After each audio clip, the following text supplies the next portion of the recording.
Well, I'm pleased to say I'm joined by former goalkeeper and coach of football, Mark Crossley, who has had a long time involvement in greyhound racing, doesn't currently own any dogs, but certainly has had many in the past. Thanks for joining us, Mark.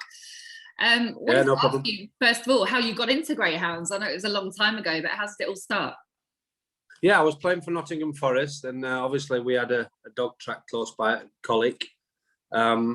And I used to like going up there on a Tuesday and Friday night as an hobby or something to do, and then got to know a few people in the ground industry, and Chris Brooks, who's sadly passed away now, who's been a big ground man, his family with the Frisbee dogs and down the line, and I got to know him really, really well and become a really good friend of his, and then I got talked into buying a share with one of his.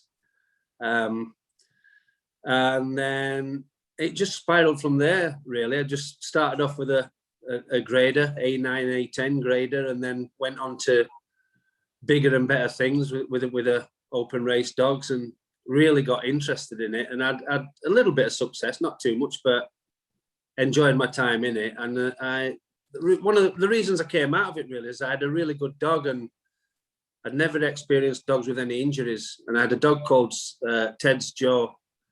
He won 13 from 15 races, and won in the middle of that won the Viadex. Well, that's what it's called then. I'm not sure what it's called now because I've lost a little bit of touch. But he was in the final of a competition at All Green. Can't remember what that was. It was a puppy competition. You might be able to tell me, and he was sixth there in the semi-final, coming around the last bend, and he snapped his hock and really shook me up. It did, and it put me off a little bit, if I'm honest, because I was that shaken up. That's the downside to the sport, definitely. But your first dog was called Sam Fay Lady. It didn't cost you that much, I think about £250. And I think you just mentioned A9, A10. Was that her? You still get a buzz, don't you, even when they're not the best? Yeah, definitely. I mean, a friend of mine owns a few bars in Nottingham, and I talked him into having a ground, and he actually sponsored that dog. So we named it after his bar, which was called Sam Fay's. So we called her Sam Fay Lady. So that was the start of it all. Yeah. But we had some great nights. It was great entertainment, brilliant for the family. You know, you can go and have a meal, and it's cheap, and you can have a few drinks. You can watch your ground run, and it's not too expensive to keep grounds either, obviously.